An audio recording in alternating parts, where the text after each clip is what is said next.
우리는 어제 로마서 10장 13절까지를 보면서 누구든지 로마서 9장부터 시작된 이 선택과 유기의 교리가 누구든지 복음의 보편성과 함께 간다는 것을 배웠습니다.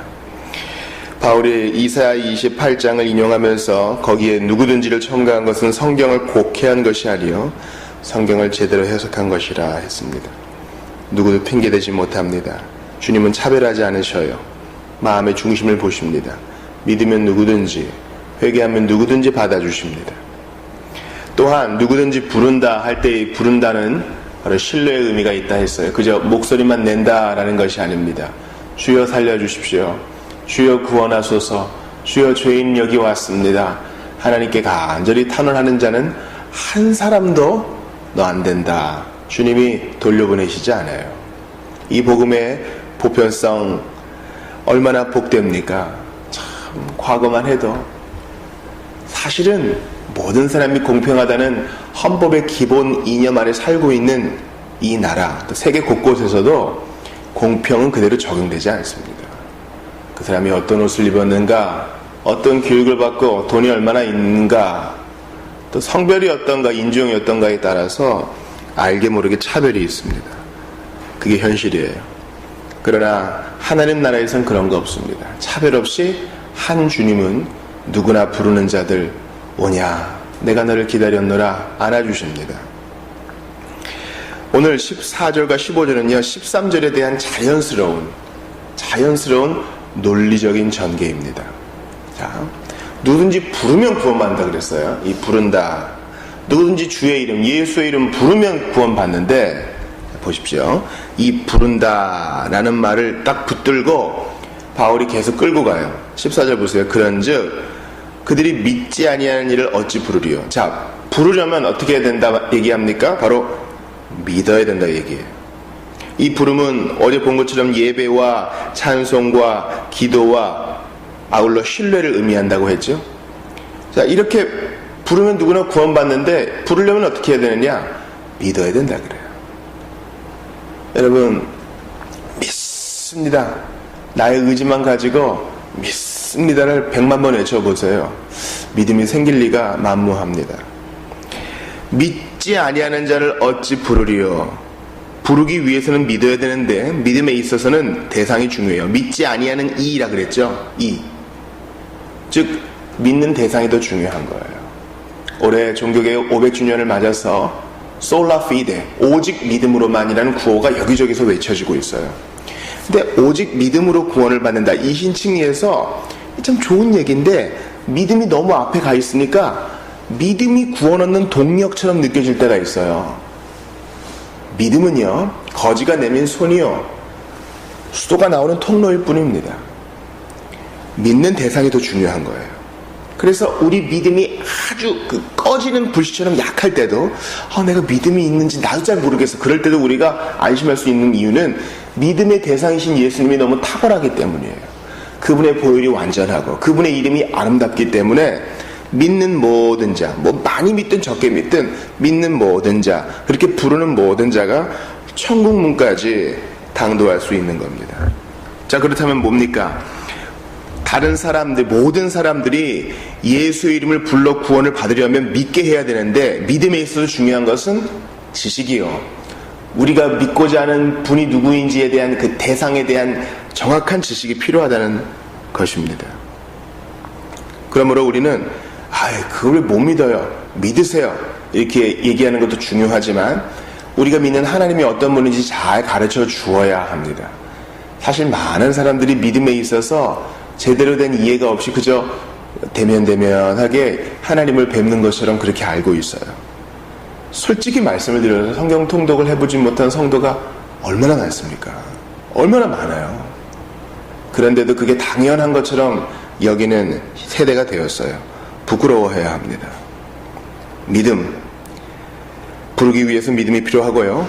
다시 바울은 이것을 끝까지 또 붙들고 있습니다. 14절 보세요.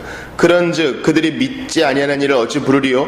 듣지도 못한 일을 어찌 믿으리요? 자, 부르려면, 구원 받으려면 불러야 되는데 부르려면 믿어야 돼. 근데 어떻게 믿을 수 있어? 하나님은 수단을 정해놨어요. 들어야 돼. 하나님은 구원의 목적, 복 주시는 목적도 정해놓으시고 그 복 주심을 경험하기 위해서 수단도 다 정해놓으셨다고요. 은혜 받는 수단은 뭐예요? 말씀과 성찰이라고요. 성령 안에서. 주님은 믿음 갖기 위해선 들어야 된다 그래요.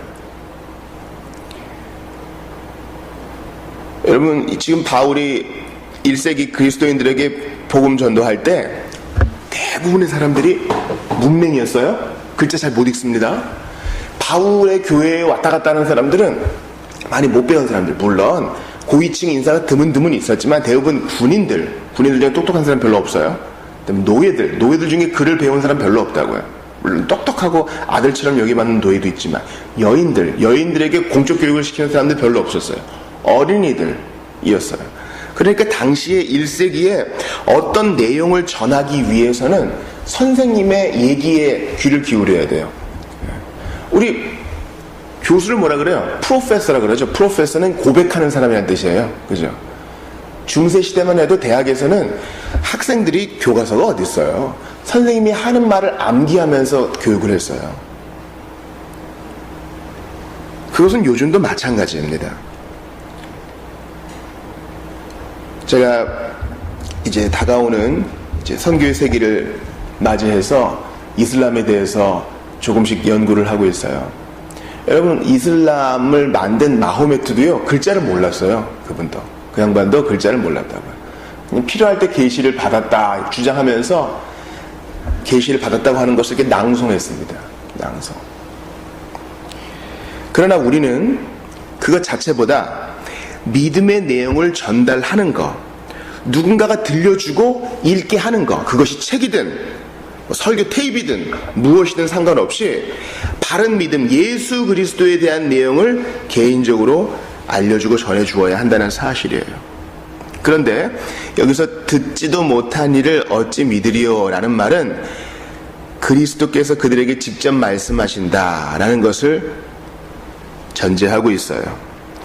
요한복음 10장에 보면은요, 나는 목자다, 나는 양의 문이다 이렇게 말씀하시면서 문지기가 양들의 이름을 각각 부른다 그랬어요. 문지기가. 그게 바로 들음이에요. 들음. 우리가 성경을 읽잖아요. 목자 대신 예수님이 직접 말씀해 주신다. 그런 마음으로 들어야 돼요. 들어야 됩니다. 듣지 않고 산에 가서 환상을 보았어요.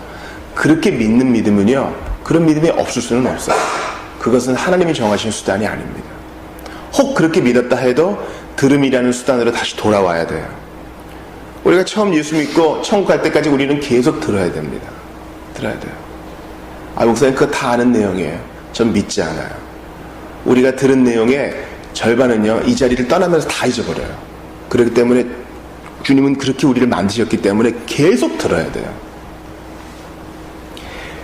교육에 있어서 반복이 중요한 것처럼 믿음에 있어서도 이 들음을 계속 반복해야 합니다. 자, 바울의 프로세스를 계속 따라오세요. 구원받으려면 불러야 되는데 부르려면은 믿어야 된다. 믿기 위해서는 들어야 돼. 누군가 들려줘야 되는 거죠. 그렇다면 누군가 써서 주든가 들려주든가, 그 다음에 안 못 보고 못 듣는 사람은 어떻게 이렇게 점자 책을라도 줘야 돼요. 누군가 개입해야 된다는 거예요. 그 말이 14절 후반에 나오죠. 전파하는 자가 없이 어찌 들으리요? 전파하는 자. 이 말은 하나님께서는 교회 안에 설교자와 또 전도자 또 권면자를 허락하시어서 복음의 말씀을 증거하게 하시는 겁니다. 물론 제가 지금 이제 세계 핍박 당하는 성도들에 대한 지도를 가져왔어요. 1등부터 9등까지 한번 불러드릴게요. 1등이 북한, 2등이 소말리아, 3등이 아프가니스탄, 4등이 파키스탄, 5등이 수단, 6등이 시리아, 7등이 이라크, 8등이 이란, 9등이 예멘이에요. 이런 나라에는 선교사들이 공식적으로 못 갑니다. 선교사 비자를 가지고 못 들어가요. 그럴 때 여기 출신들이 예수 믿었다는 기록을 보세요. 갑자기 꿈에 하나님이 나타나시고 예수님이 나타나시고, 꿀안에도 이제 예수님에 대한 내용이 있거든요. 꿀안에서 예수님에 대한 내용을 찾아 읽어라. 조금만 가면 너를 도와줄 사람이 있다. 이렇게 환상 중에 말씀하실 때도 있어요. 우리나라 선교 초기에 이기풍, 길선주, 그 외 수많은 사람들에게 주님이 환상으로 나타나셨던 것처럼 말이죠. 그러나 주님이 정하신 일반적인 수단은 뭐예요? 전파하는 자, 누군가 가서 개입해서 들려주고 전도지라도 줘서 읽게 하고, 그렇게 해야 개입하고 그 사람의 삶에 끼어들어야 들을 수 있다는 사실입니다. 그래서 누가복음 10장에 보면 주님께서 제자들을 파송하시면서 뭐라고 말씀하십니까? 제가 16절을 읽어드릴게요. 너희 말을 듣는 자는 내 말을 듣는 것이고 너희를 저버리는 자는 곧 나를 저버리는 것이다. 전파하는 사람은요, 그리스도의 권위를 뒤에 업고 하는 것이기 때문에 그가 성경에 있어서 틀린 말을 하지 않는 이상 그것은 그리스도의 말씀이에요.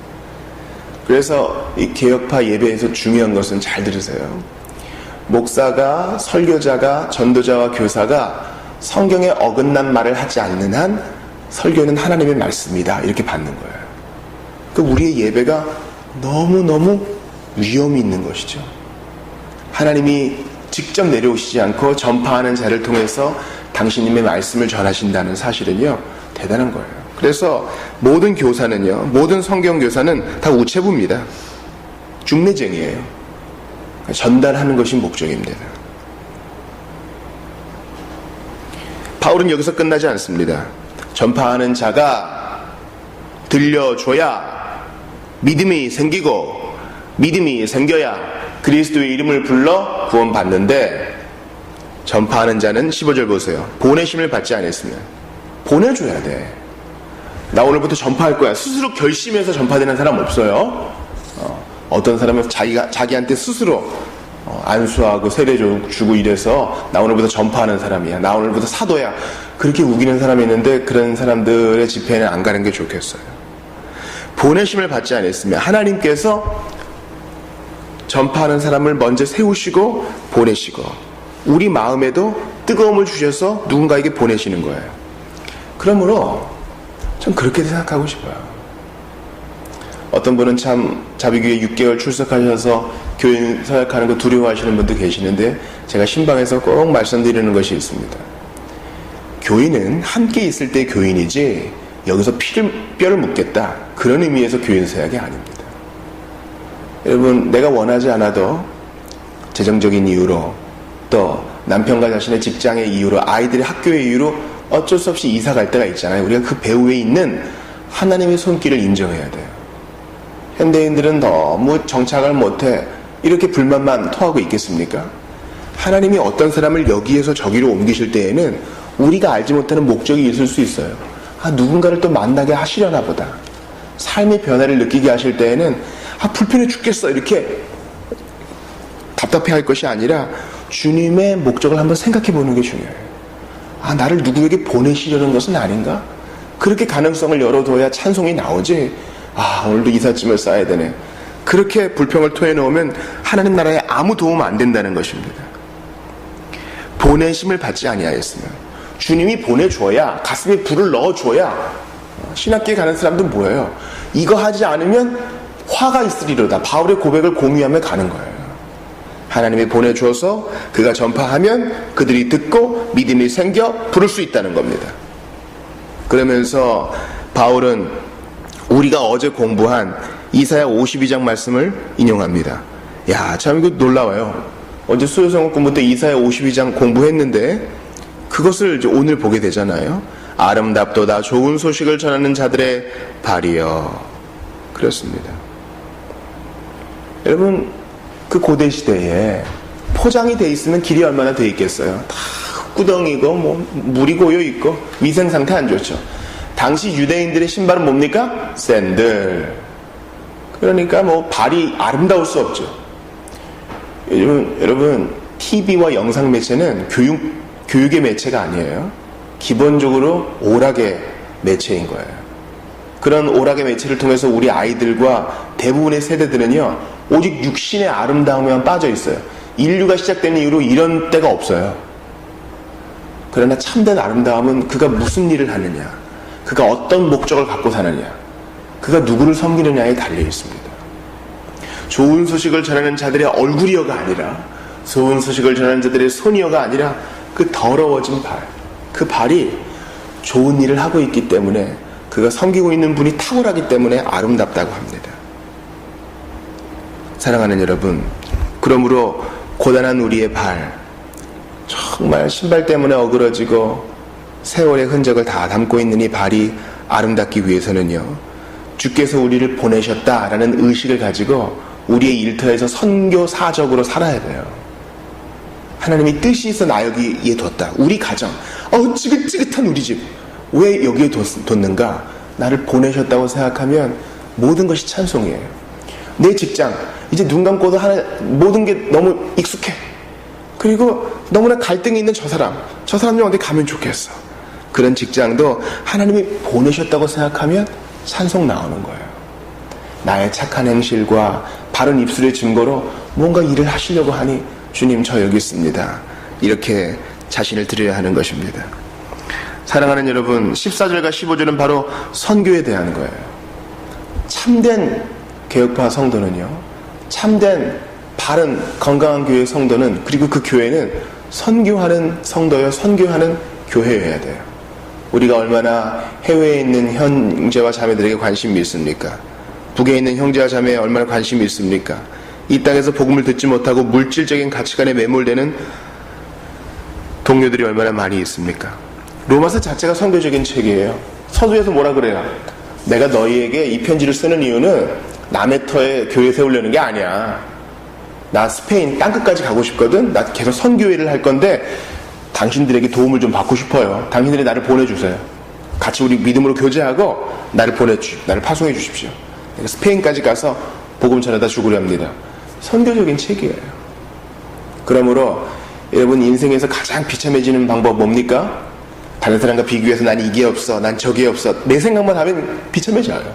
그러나 지금도 인류의 3분의 1 이상이 복음을 들어보지도 못하고 또한 복음의 혜택도 받아보지 못하고 죽어가고 있는데, 그들을 생각하면서 기도의 지경을 확장하면 우리는 정말 내가 갖고 있는 게 얼마나 많은가 생각하게 됩니다. 우리 정말 많이 누리고 있거든요. 단지 나보다 더 많이 갖고 있는 사람과 비교하다 보니까 비참하게 된 거예요. 이건 마귀의 전략에 승리하는 거예요. 사랑하는 여러분, 복음 듣지 못한 자들을 생각하는 그 발이 아름답다 했습니다. 선교사님들을 위해 기도하시고, 또한 우리를 바로 나의 이 삶의 자리에 보내주신 하나님의 뜻에 복종할 수 있게 해달라고 기도합시다. 뜻이 있어 보낸 거예요. 성도의 삶은 우연이란 없거든요. 내가 여기 있는 거, 저기 가는 거, 오늘도 거기 일하러 가는 거, 내 식구들을 만나는 거 다 선교적입니다. 주여, 오늘도 나를 통해서 복음의 말씀이 흘러가게 하시고 성령의 위로하심이 흘러나갈 수 있도록 도와주세요. 기도해 주시기를 바랍니다. 우리 한번 같이 기도할 때 이제 세월호 선체가 드러났습니다.